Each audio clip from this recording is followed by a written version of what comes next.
Welcome to Small Business Saturdays video series with your host and my husband. And my dad, Aaron Montgomery. Join the conversation. Let's talk some business. All right, welcome into Small Business Saturdays. My name is Aaron Montgomery, and you can find me over at our Success Group.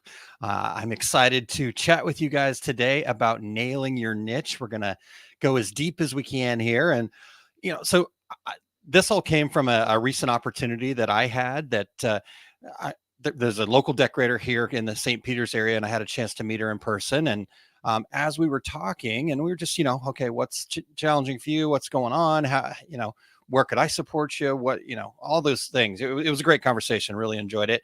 And she mentioned that one of her biggest challenges was finding a steady stream of customers, and that part of it might be that she wasn't confident in what designs were going to sell. So, and here's the deal. I don't recall. I hope that I did, but my gut's telling me that I probably didn't, right? If I mentioned that, and again, I feel challenged here because in hindsight, I'm like, man, why didn't I say this? But what I hoped I said is that this is actually not huge. Let's not get too dramatic here, Aaron. This is a challenge that I would say most small business owners face, right? How do we find that steady stream of customers and knowing what to sell and all that stuff? And this is the marketing groundwork, really. So, this is a challenge that I think a lot of people have. And so when I started thinking about that, I was like, man, let's do a Small Business Saturdays episode on this. I think we've got some really good resources around our Success Group that might be able to help people go deeper if they want to go deeper and things like that. But I truly believe, after all of the businesses I've talked to, I've seen, I've listened to, the 23 years in the decorating industry, the time before that around all the small businesses when I was in other industries and jobs and things like that. I think that there is one single reason, one key reason. And I want to talk about that today. And again, I want to try to scratch as deeply into the surface of this as possible. And then share an opportunity that I kind of believe is a no-brainer investment for small businesses, but we're going to dive into it. Now, before I do that though, let's say good morning to some of the folks that are tuned into our live broadcast here. Good morning to Cindy, Mashid, and Chuck. Good afternoon to you. Yeah, that's a great part of it being a little different time. It's afternoon for some folks. Rena, good morning to you. And Jerry, good morning. And Barb, thank you so much for checking out today's episode of Small Business Saturdays. And so before I get into this nailing your niche and digging deep into all of that, I know many of you have probably seen this already, but I'm just really proud of the book, but I'm also very proud about how it's being received. Just some of the comments and feedback that I've gotten already just fills up my heart, and I appreciate all of that. And I'm open to feedback where, hey, this doesn't really work, Aaron, or this, do better, right? That's fine. But I've been really fortunate to get a lot of great feedback so far. But most importantly, I'm actually really just super proud of my son, Lewis. I'm super proud of both of my sons, but Lewis happened to put this together for me. And here's the other thing. He's actually pretty proud of this himself, right? When we talk about, hey, I shared this, and he, you can see him beam a little bit. He smiled. And so this is a thing that he did. I helped him kind of come up with what we could say and things like that. But for the most part, this was his video. And he even did a lot of the editing too. For a 12-year-old, I don't think I would have been able to figure out how to edit video, especially on some of the janky ways that I go about it. I kind of tend to have my own methods. And so anyhow, before we start, let me share this clip with you real quick, and then we'll get back and get into it. Hi, I'm Lewis Montgomery. I want to tell you all about my dad's new book, The Fundamentals of Business Success. He wrote it to help small business owners like you fall in love with your business. Hey, thank you, Lewis. Yes, that's right. I was just tired of watching these small businesses be overwhelmed, just struggling, and ultimately underpaid because they just didn't have a strong foundation to build off of. They were trying to create their business the way somebody else created their business, and they were never going to catch up. It's not just about making money. It's about having fun and building something you're truly passionate about. My dad's new book breaks down everything into a 13-step cycle with plenty of practical applications so you can start taking action right away. Grab your copy at OurSuccessGroup.com/FBS book. Whether you're just starting out or looking to spice things up in your current business, this book will become your guide. Don't miss out on your chance to get this book at the introductory price, only available at OurSuccessGroup.com/FBS book. All right. Well, thank you guys for allowing me to share that again. Very proud of him and proud of how the book's going and whatnot. So, and thank you very much. I know a lot of folks in here have already purchased the book, and so just a huge thank you for taking a chance and checking that out. So, all right. I know I left you hanging, somewhat intentional, but I left you hanging on what I believe is the one key reason that small businesses struggle to find a steady stream of customers, and then the related questions that those related questions that what designs to sell, what products should I make? There's all the related questions around that, but what I've discovered is it basically comes back to how do I get a steady stream of customers where my business is growing or it's at the level that I want it to be at, right? And here's what I've come up with. It's a 4-letter word, and it starts with an F, and it's not what some of you might be thinking right now. It's actually fear, right? So maybe some of you were thinking that, but some of you might have been thinking another word that no, I was not going to use. It is fear. Right? We're afraid that small businesses out there are afraid that if we don't try to be everything to everyone, we will miss out on an order that, somehow this magical order could change our fate. Right? So I have to be all things to everybody. Right? But what the select few have actually realized is once they take the time, they let me rephrase that. Instead of take the time, once they make the time, right, that they may grab it and take it, but they make the time to actually work on their business, not always just in their business. And there's a distinction. I've talked a lot about that on different episodes of Small Business Saturday. So if you need me to reference you to that, no problem, I will. But here's the deal. When we're spend some time working on our business, we then realize that trying to be everything to everyone really ends up making us nothing to no one, right? So let's get into that. Chuck, I see your question, and I did see it yesterday, so I haven't had a chance to get back with you yet. So I've got that marked, and we'll come back to you. And thank you, Rena and Kim. Good job, Lewis. He has a bright future. But let's start here, right? And I want you guys, obviously, I can't hear you, but you could type it in the chat if you want. But it's somewhat rhetorical question too. But who is your ideal customer, right? Who is your ideal customer? And here is an answer that I hear all the time, especially from newer folks that are just really getting started and haven't taken the time to really kind of define that yet, right? Maybe they don't have a business plan. Over 75% of small businesses out there do not have a written business plan. Again, not saying that as like, oh my gosh, they're going to fail. I'm saying, why would you not spend the time to do that? Right? For me, you've got the plan. It's in your head. My brain just maybe it's just my brain, but my brain can't handle all of that. So I got to take it out of there and put it onto paper so I can keep moving things forward. Anyhow, so who is your ideal customer? and Cindy says the ones that pay when they pick up, right? And I know Cindy has a good handle on who her actual ideal customer is, but so I'm not talking down to Cindy here, but again, that's a fairly typical response. Anybody that has money in their wallet, right? And I get it exactly, right? If they pay, boom, right? What we're trying to do is we're trying to talk about what's the front end of this, and I'm going to get into that a little bit more in just one second here. But it is not anyone that has money in their wallets, right? So because I hear this complaint all the time about how saturated the market is and, oh, there's just too many people doing this now, right? And you can go to any industry and find this, right? So this is not unique to the garment decorators, product decorators out there in the world, but it's so saturated. There's so much competition, right? I had an opportunity to recently go visit one of the Masters of Success members, and she's in a fairly rural area up in, what is that? Northwestern Indiana, kind of up towards Chicago, but it's a very small rural area. just a gorgeous place, and super nice people. And by my count, so she was setting up at a vendor event, a local event for their community there. And my count could be off, right? I didn't actually write it down. I don't have pictures, but just going back in my brain, by my count, there was about 15 vendors set up at this event. Of those 15 vendors, right, 5 of them were selling tumblers, right? And it was rainy.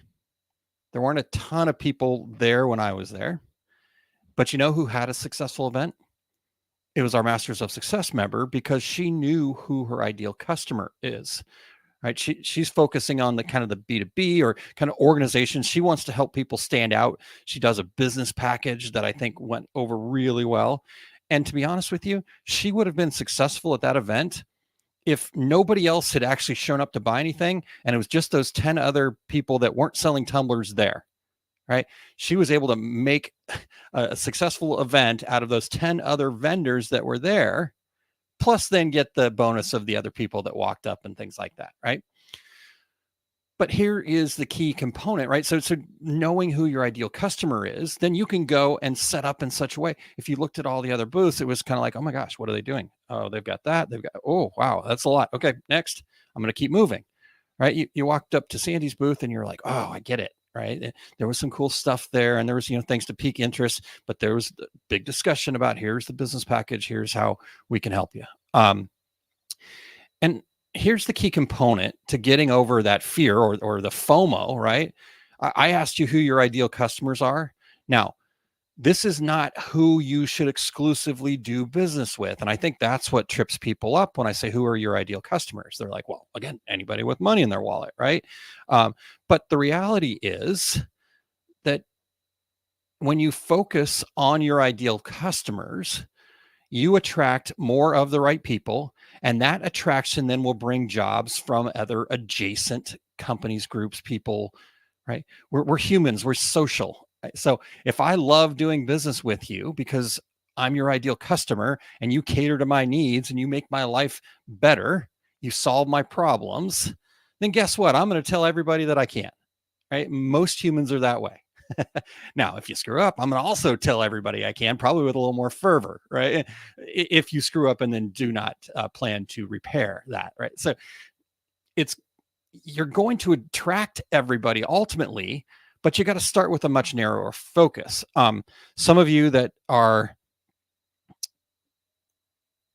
regular listeners here, which are a lot of you I know that are tuned into the live version, but maybe we've got some new people listening to the podcast version or whatever the case may be. I've told this story before, but a friend of mine in Fort Worth, Texas, his name's Brett Bowden. I'll give you the kind of the Cliff Notes version here of the story. He's a band rocker guy. I mean, long hair. Again, I'm not trying to stereotype him, but he'll even tell you this, right? He's a band guy. And my understanding of it, in fact, I've actually heard him play. Have I heard him play? No, maybe I haven't. Regardless, he's a good band person, right? Okay, so let's leave it at that. And that's what his focus was. He wanted to help the bands that weren't the big, huge bands be able to have the same merch experience for their fans that the large companies did. And he went all in on that. And that was who he catered to. And that's who he talked about. That's how they designed their business. Those are the people that he hired into his company, so on and so forth. And just became known as the band guy in the Dallas-Fort Worth area, right? And his company's called Printed Threads. You can go check it out and you can look at the pictures of the employees and tell me I'm wrong, okay? Right? But here's the cool part about the story. He told this to us one time on Two Regular Guys about how important it was to identify your ideal customers, is because he was the band guy, the Dallas Mavericks, the professional basketball team there in Dallas, heard about him through somebody else, right? Some connection, some social connection. And when they heard about him, they wanted to do a project that was a little more rock and roll, right, than their normal 1 and 2 color screen print kind of stuff. They wanted to kind of have a little bit more of a rock and roll feel to it. And so they connected with Brett, his company, and they did a project together. And here's where the great part is. He did such a good job. He took such good care of them. And it went, customer service, all of the minimum things that we should be doing as business, but then just really kind of made it easy for them to do business with him. And still to this day, he does work for the Dallas Mavericks, right? Not a sports guy, but he's doing work for one of the biggest sports. Sorry, Dallas Stars fans. Okay. Dallas Cowboys fans. Okay. Of the big three there, Texas Rangers. I know, I get it. I'm sorry, Texas folks. My dad's from there, so I probably need to be. Anyways, the reality is he focused on his ideal customers. He became the very best in his space. And then that allowed him to grow, as opposed to going, I like the band stuff, but I don't want to miss out on any orders. So I'm just going to try to be generic in all things to everybody. Right. So let's see what we've got here. We've got a couple of comments here that I think are just saying hi. Obviously, Becky, hello. And who else? Mo, good morning. Thanks for checking in. Okay. So Chuck says shoppers looking for a quality product at a good value. That's fantastic. Mashid says, I agree, Chuck. To me, an ideal customer is one that makes regular purchases and uses my services. Awesome. So you guys are getting there, and we're starting to narrow it down. But here's what we got to do. Here we've got to actually define that down to such a level that we can actually just have a conversation with that person. Because once I can do that, like if I know exactly who I'm talking to, right? Let's say Chuck is my ideal customer, right? And he is. I can sit and have a conversation with Chuck because I know what his challenges are. I know what problems I can solve. I know what he values about working with me, which parts of my core values are important to him. And so we can sit and have a conversation, and I can say, hey, Chuck, what's going on? How can I help you? Oh man. Okay, cool. Yeah, I understand that challenge. Here's a service that might help. Right. And that becomes my marketing. And then it's super easy. Right. Because if I'm just focused on talking to Chuck, I know that there's a lot more people like Chuck out there that are very similar in what their challenges are, what their core values are, et cetera, et cetera. And I can just use that as my marketing message. So that's the idea, right? So we can have some of these things, right? An ideal customer is one that makes regular purchases and uses my service. Absolutely. But how do you find that person? Right. So that's what I want to get into here a little bit more. Before I do that, though, let me give you one more thing here. I want to go back to the design question in that earlier part of it, and also go back to that what was it, vendor fair that I went to in Indiana. So I said there was 5 people out of the 15 that were selling tumblers. Now, out of those 5 people, there were 4 of them that had copyright designs on their tables, right? And these are not the copyright people you want to be messing around with. This is the Harleys, the Disneys, the Marvels, the beer brands. It was in Indiana, so there was plenty of Colts stuff there. These are all the companies who love to sue anybody that they can find that's infringing on their copyright, right? They actually have teams of lawyers, Disney, Harley, Marvel, the beer brands. They all have teams of lawyers that are IP lawyers that their whole job is to try to find people that are infringing on their copyrights and tell them to stop. Right. And on one table alone, I counted over 100 copyright infringements. Right. There was about 125 tumblers on the table, and 100 of them were some form of a copyright infringement. Now, if one of those companies did happen to track that person down and see it, then they would be reported. They would have a lawsuit against them, but the government would actually fine them for every instance of a copyright infringement. And so if somebody happened to take a picture of that table and post it on Facebook, and that attorney found it, they would go, oh, there's 100. And for each copyright infringement, it's a $700 fine.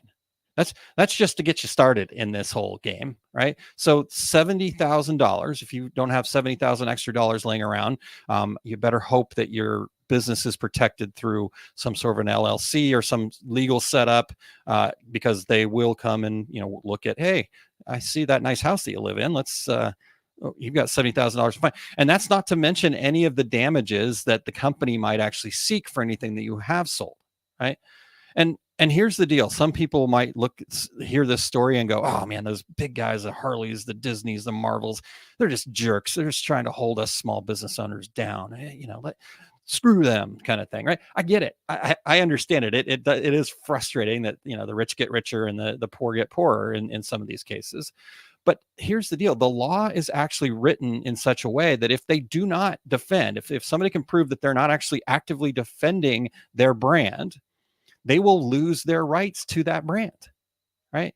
So those folks that find themselves selling the copyright designs, they're asking for trouble because that's what they're putting themselves up against to.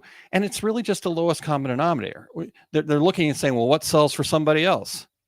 Yeah, of course, the Disneys, the Harleys, the Marvels are going to sell a ton of that merch, right? They put a lot of effort into that. and so I don't know, in a way, it almost goes to me like, oh, come on, be a little bit more creative than that, right? Instead of just ripping somebody else off. But plus, this is a creative industry. Enjoy what you're doing and get creative. So, sorry, I got up on a little tirade, a little bit of a rant. It hurt me to see the potential for these small businesses to really lose everything just because they lacked creativity, right? But here's the real point. Creativity is challenging when you don't have a framework, right? When you just have a blank piece of paper and no ideas at all to start with, and I say, make me something cool. Do you love it when a customer just comes and says, I don't really know, just make me something cool? Oh yeah, that's going to be fun. About 800 changes later, right? Let's get a guardrail. Let's get a design brief together, right? Whatever. It's really hard when you just got this blank slate. And so here's where defining your ideal customers then makes this so much easier. Is what does your ideal customer like, right? And that's where getting down into the nitty gritty of who they are, because now your creativity will end up with designs, ideas, products, services that are not only unique to you, right? But they're also desirable to your customers. And that's a much easier thing to sell, right? Because now you've got two sides loving it, yourself and your ideal customers. And it's easy to talk about. It's no longer selling. It's no longer having to, oh, what's the marketing email today? I'm just another day of ugh, right? It's, man, I'm excited to share what I do. All right, let's get to that point. So what I want to do is I would like to spend the rest of the time here scratching as deep as we can into how we nail down our niche, right? If that works for you guys. I know we've got a couple comments in here. And Becky says, that's a great explanation for ideal customers. I have struggled with that. Well, good, Becky. I'm so grateful that you got something out of that. That really fills me up. Thank you. There is room for everyone in the garment decorating business. The global decorated apparel market size was oh my goodness. I had not seen this number. I knew it was in the B's. I didn't realize it was that big in the B's. 25.83 billion in 2022. I think it's more than that. I agree that it's growing all the time. So yes, there is plenty for everybody, right? So let's not worry about just ripping off other stuff. What attributes of my customers be honest, friendly, smaller in stature? Okay. Sorry, Jerry. I misread that. Let me try one more time. Would attributes of my customers be honest, friendly, smaller in stature? Absolutely. Because here's ultimately where I want you to go with that. And we're going to get into this a little bit more, but while you put that up there, I think that's a great opportunity to kind of introduce what we want to talk about here, right? Now you know the qualities of what they are. So now you can actually really, like, again, I want to go to a level of, okay, Chuck is honest, friendly. His business is a little bit smaller in stature, right? Like once people get employees, right, I can help them a little bit, but once they get beyond that, like yes, I understand it. I know it, but am I really the ideal person? I go, no, let me share somebody else with you when you get to that level. Right. And so, yeah, I'm going to focus on that. So perfect. Those are great attributes, good places to start with. Now let's even get more clearly defined into, again, I want to have that conversation with one person, and then I can expand from there. Mo says, no, I do not love it when you have, hey, just make me something cool. It's a blank project, right? Chuck says, everyone needs to hear your copyright rant. All right. Well, thank you for giving me that permission, Chuck. I do get a little, and I'm not upset with the small business owner. I'm upset with the fact that there's such little information out there. The people that are kind of the loudest are also the ones that are going, yeah, it's okay. Who cares? Right. Until they get caught. Right. And so I just want to make sure that we're getting the right information out there. So thank you for giving me that permission check. Okay. So I am going to put, for those that are on the live broadcast here, I'm going to put let's see if there we go. We'll move me around here just a smidgen, and let me make one more change. Okay. So let's talk a little bit about this. Seth Godin, again, some of you guys may have heard this before, so that's totally okay. But he's a fantastic marketing mind. He thinks differently. He has counterintuitive ways to look at marketing that to me just make a ton of sense. And this quote to me really stands out as we're talking about who your ideal customer is, right? He says, selling to people who actually want to hear from you is more effective than interrupting strangers that don't, right? So if you're just trying to blast it out to anyone and everyone, because yes, everybody's my customer. And again, that doesn't mean that everybody can't be your customer. What I'm saying is, what is the outbound message? Who are you trying to talk to? If you're just trying to blast it out there and you don't know who your ideal customer is, you're going to be interrupting a lot of strangers who go, I don't get it, nor do I care. Next, right? And then the algorithms go, oh, well, nobody really cares about this. And then you go, oh, I don't know why I don't get any reach, right? So we want to be selling, having conversations, building relationships with people who actually want to hear from us. So identifying our ideal customer comes down to a couple different things here. So I'm going to actually get myself out of the way completely. I didn't realize how that covered up. There we go. Okay, I moved. So here's what an ideal customer is. And you guys are reading this list going, Aaron, this seems a little simple. If you haven't learned that about me yet, you'll start learning about that. That's who I am, right? I want things that are very simple because I realize that real success does come from very simple strategic things. And we tend to overlook them because we think it needs to be more complicated, right? We want to, our human brains want to overthink it. I don't know how many times I've said that. I've heard other people say, and I'm just overthinking it. Realize the truth is the strategies are very simple. It's the execution of it that we struggle with because we then think, okay, well, if I go get really complicated, there's going to be this awesome magic bullet. And I've got all these people screaming, yelling at me that I can 10X your business or blah, blah, blah. All you got to do is give me $10,000. And then what they forget to say is, and then I'll be rich. But they kind of spin that in you'll be rich. Okay, hold on. How is that going to work for my customers if you have no idea about my business, right? So coming back to the simple idea here, your ideal customers are four simple things. They're people you love doing business with. Think about how much more you'll do, how much more creative you'll be.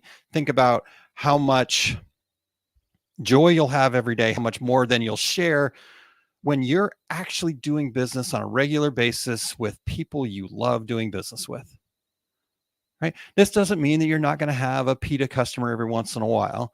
And if you're not familiar with the term PITA, pain in the, go from there.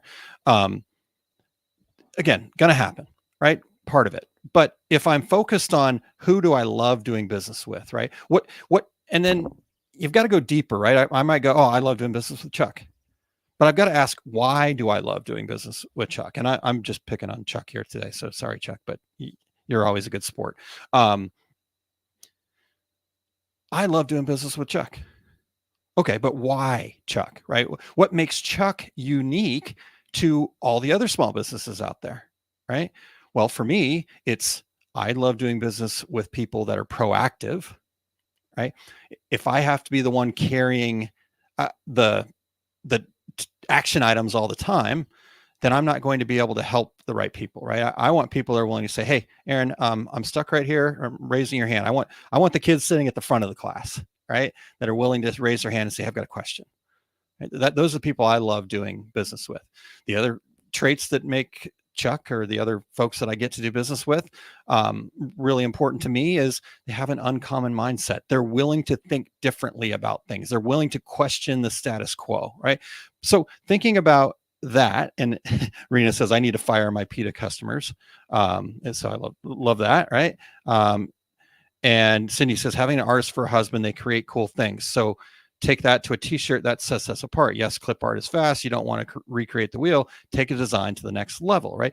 And so that's what you guys love doing. You have this joy around taking things to the next level. So you need to find customers then that want that next level, that aren't okay with the 1 and 2 color clip art if it's a screen print or embroidery or whatever that is, right? So yes, so love doing business with, but understand why that is, right? Not just saying, okay, here's who I love doing business with, but do the work to dig into why. I use a concept called 5 whys that was invented by the folks at Toyota back in the 1930s.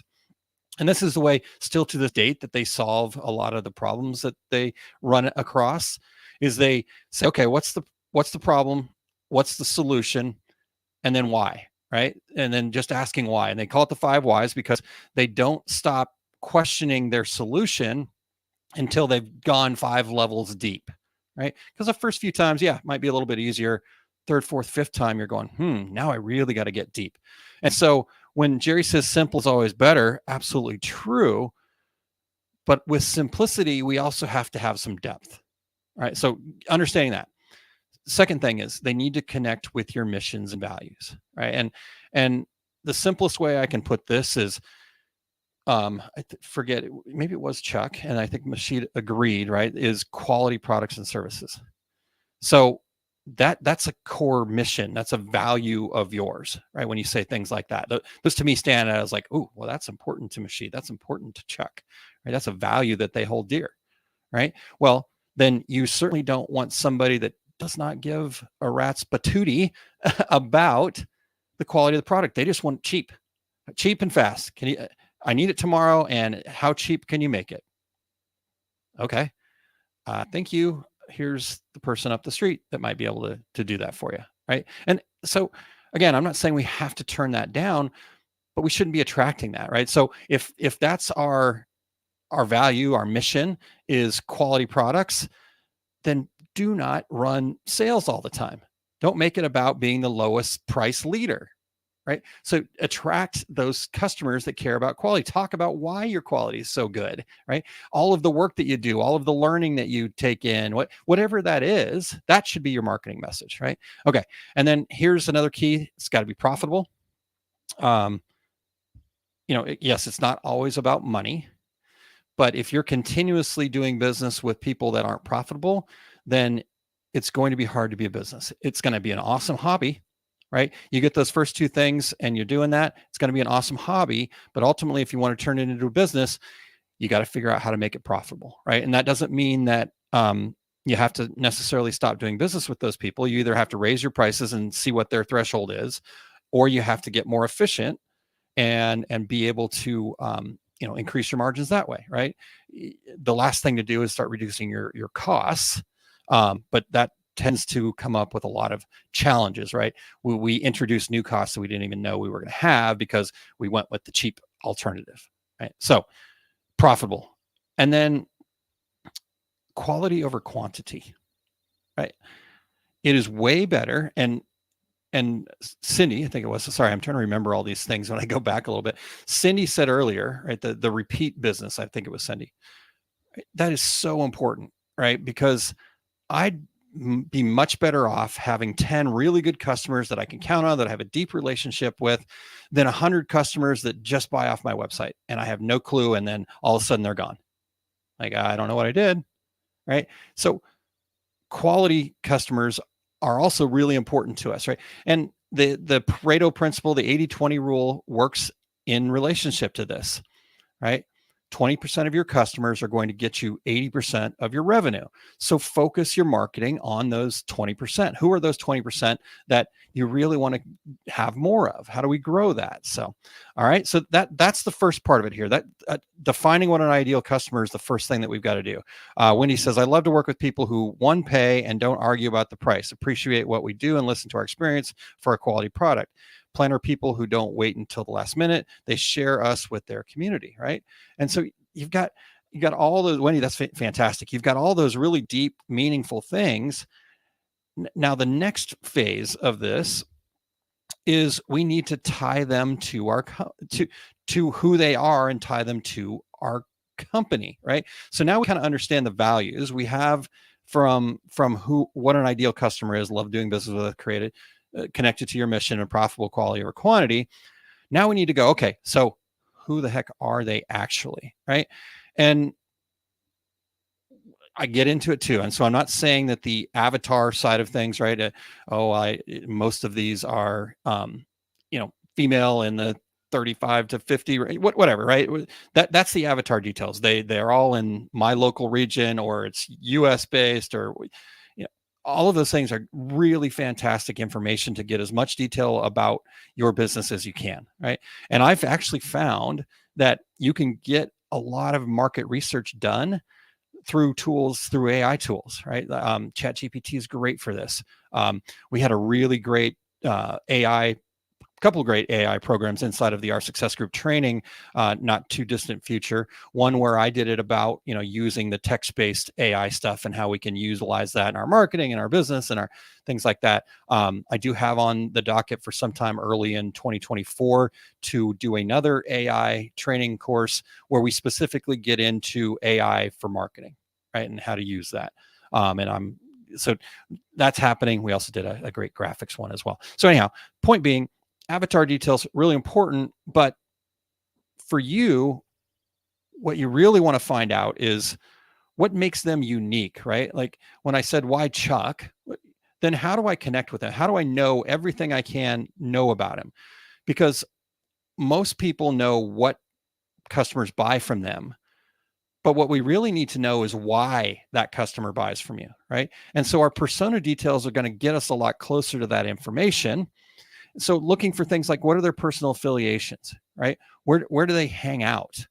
Like what's important to them, right? So this is like saying, you want to go sell to your local churches and you set up at bars all the time, right? Those don't always necessarily mix. Yes, maybe you'll catch a few people in the middle, but what are their personal affiliations? What's important to them, right? How are they connected to the rest of the world?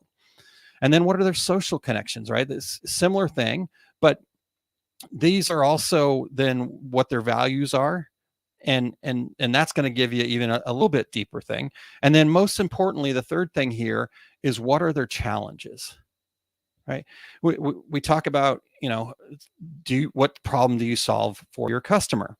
Well, the reality is, no matter what you think, right? It's like, oh, it's only a t-shirt, Aaron. Good grief. We're not, ending world hunger, but you might be, right? You might be starting that ripple. Maybe that's important to you. Maybe the philanthropy that you can do is important to you, right? And so understanding then how those challenges that they have, right? Because here's the other truth that I think we sometimes want to bury our head in the sand about, is that if our customers could do what we do, then they do it, right? But we provide a service, we solve a problem for them. And it's not an external problem, it's an internal problem that they're struggling with. I don't have time to, do this thing. Or, when you talked about planning people who don't wait until the last minute, right? Well, they probably have a similar interest and core value as Wendy, in that they then want to make sure that they are planning ahead, and they know that Wendy's going to plan ahead. And so they're on Wendy's email list. And when she reminds them, hey, this thing is coming up, this is what's happening in the future, and I'm planning ahead, they're going to go, oh, yep, thank you, Wendy. Right. And so those things kind of are what the problems that we solve are. So, that's where we start to really identify. So yes, you want to get the avatar details, but why do they do business with you? And then from there, you're going to have a much clearer picture of who your ideal customer is. And I want you to have such a clear picture that, again, we can have that one-on-one conversation. Our marketing messages should come across as a one-on-one conversation. I think that's why you can really notice the marketing messages that are written by an AI versus ones that have a personal touch to them. And don't get me wrong, I write a ton of the marketing messages from ChatGPT, but I always edit it. I always tell it, oh, okay, go back to here. Here's my voice. You're forgetting. These are why these customers are important. Here's the purpose of this, right? It's not just, hey, write me a Facebook post. It's, here's all the information, write that. And then I take that out and I go, oh, okay, change. Because I want to know exactly who my ideal customer is. And I want to be having that conversation with them. And then when I'm having that conversation with them, I know there's more, right? Like Barb was talking about, this is a 20, I think he said 22 point something billion dollar industry. So, for me, again, going back since I was already quote unquote picking on Chuck, right? I know that Chuck's there, but I also know there's a lot of other people just like Chuck and that are going to resonate with the same message that resonates with Chuck. So, Jerry says, can I borrow your hubby, Cindy? That's funny. All right, good stuff. So get that clear picture down to a point where you can really have that direct conversation with people is kind of the last bit here, right? Okay. 40 minutes in, like I said, I wanted to scratch the surface as deep as we could. And I think we got pretty deep. I hope we did. If you guys have questions, if anything's not clear, I'm happy to, continue that part of the conversation, but we'll go ahead and take that back down. Now, I want to also share, again, we could go super deep, probably if we really wanted to, this could be turned into a 5-night event. So we have that. If you're an OSG member, this is just part of what you get as an OSG member. But if you're not, it's okay. We're not here to pitch OSG memberships. What I want to give you, like I said, I think there's an opportunity here that might be really, really good for you. And it's something that I'm very excited. And, so what we got into today is definitely just the tip of the iceberg. We can get a lot more detailed in all those sections. And some of you have gone through this, and this has evolved over the years. So this will be third or fourth year that we've done the 5 keys of marketing. And we always do it right in this time frame, right before the fourth quarter, right? Because when it comes to nailing your niche, you really need a good plan, right? But you need a good plan that really understands your business, not what works for me, not what works for Jerry, not what works for Cindy, if you're not Cindy, right? And if you're not Jerry, what works for your specific business? Yes, you can get ideas and inspiration from what Jerry's doing, from what Cindy's doing, from what I'm doing, right? And we're going to give you a lot of inspiration, but ultimately what's right for you and your customer, I can't tell you specifically until we understand your business. And so that's what this 5 keys of marketing is all about. If you'll go to oursuccessgroup.com/5 keys. In fact, I'm going to put it up on the stream here because I want to show you something that I'm pretty excited about. This whole program is, again, a 5-night program. I'll take that off of there and then let me scroll over to it here so we can scroll down. So it's a 12-week roadmap that you're going to walk away with and a marketing plan and all the resources. It's happening on these dates live, the 18th, 19th, 20th, and 21st. And you see the times down there. It will be recorded and available until the 15th of October for people that aren't our Success Group members. If you're an our Success Group member, you'll have it for life. In fact, you can access last year's, the year before, yada, yada, yada. Okay. But what I wanted to do, because I know how important this can be for people, and I know that struggling for people. So this is a big project and it takes a lot of time and effort. And so we've got to make sure that obviously we're giving the value to our members, but those people that aren't members. So it's a $79 workshop, right? And I know that's a big investment for some folks. And so I said, you know what? We're still a little bit early. We got a little ways to go before the 18th. I want to see remember I said, I want to work with proactive people. I want to see who the action takers are, right? So I've got this little setup here right now. For the next 5 days, this will be a discount. And this is a cool little program. If you want to learn more about it, ask me about it. But basically, the first person that buys gets it at $20. After they purchase, the next person will get it at $25. So it's going to keep going up $5 for the first 10 people. So even if you're the 10th person, you're still getting it less than $79. Okay. So that's out there, oursuccessgroup.com/5 keys of marketing. And so if there's any questions about that, let me know. And then let me know what other questions that you have for me about what we talked about with nailing your niche here. If you want to reach out to me directly, go to consultaaron.com. If you're looking at the live version right now, or you're watching the video version of this, it's down to my bottom right, which is right down here. Okay, consultaaron.com. All right, so that's that. Chuck, I know I mentioned that I was going to answer your question finally, and then we're talking about the Fundamentals of Business Success book. You said, did you might see my comment, becoming an audio version? So yes, 100%, the book will become an audio version, but that'll be the last version of it. So, recording the audio side of it, because in the print side of it, right, it's still being edited, right? I'm still working with publishers. I'm actually going to have that figured out by the end of this next week here, have that kind of nailed down. Either I'm self-publishing or I'm going to, but so we'll do that part. We'll get it all edited. We'll make sure it actually sounds right. My mom actually is a retired editor, and she did the first run through for me, and she's sending me back with lots of red ink on it, but no, I think she used pencil, but whatever. So we'll update that. We'll make sure that's all good on the print version, and then you record the audio version. So that'll probably be sometime in 2024 that there'll be an audio version. But Chuck, what I will note to anybody that actually is part of the first 100 people that buy the book, the actual printed copy of the book, because OSG members get the e-copy just as part of their membership, and that will always be the case, right? And even past OSG members will get that. So stay tuned for that. But if you actually buy the book version of it, once I do have an audio version, I will make sure that you get that. So I've noted that, I've written that down. So if you've already bought the book, I know Jerry has, Cindy has, Barb has, so you guys will get the audio version once it becomes available. Again, that's probably going to be in 2024. So, all right, long answer to your question there, Chuck, but I wanted to make sure I got all the details. Jerry says, aren't I already a member of the 5 Keys?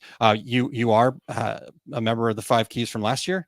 This will be a new one this year, right? And it will be very similar. So I'm not going to lie to you. It's going to be very similar. We're just going to continue to try to tweak it and learn from feedback from years past there. Okay. All right. So there we go. Thank you guys so much for your time here today. I appreciate you spending some time. I also do want to share one last thing here. Got great feedback the last Small Business Saturday. Cindy shared. Thank you, Becky. She says I got the $20. There you go. Okay. So I got some great feedback. That's why we moved to 11. I didn't want to be on the top of Ramona's. Hopefully I was good. Next week we'll be at 11 o'clock again. We're going to be talking about rewriting your story. The idea here is, how would you act if you had no fear, shame, or regret? Think about that, right? Spend a week thinking about that. All right. But this will be the last Small Business Saturdays in this format, the way it is right here. Okay. So the decision to kind of revamp Small Business Saturdays is just kind of based on, okay, YouTube channel's a little bit stagnant. The podcast version isn't getting a lot of new subscribers. And most importantly, I'm just not really feeling enough growth. And maybe I'm wrong. Maybe I'm missing it, but just not feeling enough growth for those folks that aren't part of the Our Success Group community. And so Kylene, myself, the Our Success Group community members, we've been discussing kind of what the future is.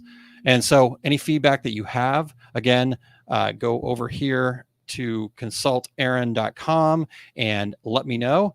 But ultimately, my whole purpose here is what can make this a win-win, that we're inspiring proactive small business owners to achieve their specific goals, right? So that's the goal. All right, look at that. Yeah, Yosta, got it. Here you go. I'll put it up there. Yosta, I just saw that. Oh my goodness, look at this. All right, you guys, see, and this is what makes me go, okay. This is why it was such a hard decision to kind of, again, not going away, just going to revamp it a little bit. So I will send you that link. I just want to give you guys a round of applause. Those of you that are tuned into the live version here, and anybody that's watching later on or listening to the podcast version that's actually taking action, I want to celebrate you, because you're inspiring me. My goal is to inspire you, but I need that inspiration from you guys, and you guys do that all the time. The regular folks that are here, and the people that are taking action. So I just want to celebrate you and thank you very much, very, very much for continuing to make our success group and just kind of the greater community here. I always joke that the decorators community is like Hotel California, because I have had an opportunity to work with other businesses outside of the decorators community, and I just keep coming back. I love it too much. So you can't get rid of me that easily. All right. All right. You guys are great. I love you. And I appreciate everything that you do for me. And if I can ever do anything for you, consultaaron.com is where you find me. So that's it for today. You guys have a wonderful rest of your Saturday. And I will talk to you guys all again next week, 11 o'clock Central Time. And we're going to talk about rewriting your story. So we will see you then.